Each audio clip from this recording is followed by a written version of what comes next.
We are facing a global health crisis, unlike any in 75-year history of the United Nations. One that is spreading human suffering, infecting the global economy, and upending people's lives. A global recession, perhaps of record dimensions, is a near certainty. The International Labour Organization has just reported that workers around the world could lose as much as $3.4 trillion in income by the end of this year. This is above all a human crisis that calls for solidarity. Our human family is stressed and the social fabric is being torn. People are suffering, sick and scared. And current responses at the country level will not address the global scale and complexity of the crisis. This is a moment that demands coordinated, decisive and innovative policy action from the world's leading economies. We must recognize that the poorest and most vulnerable, especially women, will be the hardest hit. I welcome the decision by G20 leaders to convene an emergency summit next week to respond to the epic challenges posed by the COVID-19 pandemic, and I look forward to taking part. My central message is clear. We are in an unprecedented situation and the normal rules no longer apply. We cannot resort to the usual tools in such unusual times.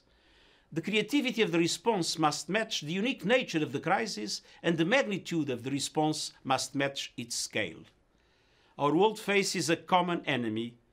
We are at war with a virus.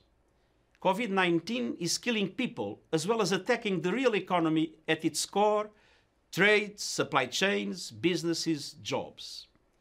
Entire countries and cities are in lockdown, borders are closing, companies are struggling to stay in business, and families are simply struggling to stay afloat. But in managing this crisis, we also have a unique opportunity. Done right, we can steer the recovery towards a more sustainable and inclusive path. But poorly coordinated policies risk locking in or even worsening already unsustainable inequalities, reversing hard-won development gains and poverty reduction. I call on world leaders to come together and offer an urgent and coordinated response to this global crisis. I see three critical areas for action.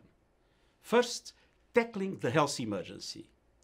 Many countries have exceeded the capacity to care for even mild cases in dedicated health facilities, with many unable to respond to the enormous needs of the elderly.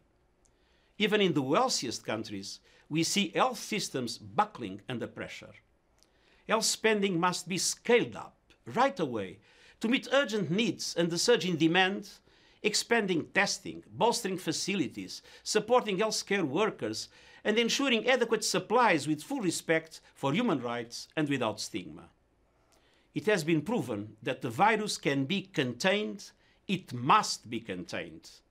If we let the virus spread like wildfire, especially in the most vulnerable regions of the world, it would kill millions of people. As we need to immediately move away from a situation where each country is undertaking its own health strategies to one that ensures in full transparency a coordinated global response, including helping countries that are less prepared to tackle the crisis. Governments must give the strongest support to the multilateral effort to fight the virus, led by the World Health Organization, whose appeals must be fully met. The health catastrophe makes clear that we are only as strong as the weakest health system. Global solidarity is not only a moral imperative, it is in everyone's interests. Second, we must focus on the social impact and the economic response and recovery. Unlike the 2008 financial crisis, injecting capital in the financial sector alone is not the answer. This is not a banking crisis, and indeed banks must be part of the solution. And it is not an ordinary shock in supply and demand. It is a shock to society as a whole. The liquidity of the financial system must be guaranteed, and banks must use their resilience to support their customers. But let's not forget, this is essentially a human crisis. Most fundamentally, we need to focus on people, low-wage workers, small and medium enterprises, the most vulnerable. And that means wage support, insurance, social protection, preventing bankruptcies and job loss. And that also means designing fiscal and monetary responses to ensure that the burden does not fall on those who can least afford it.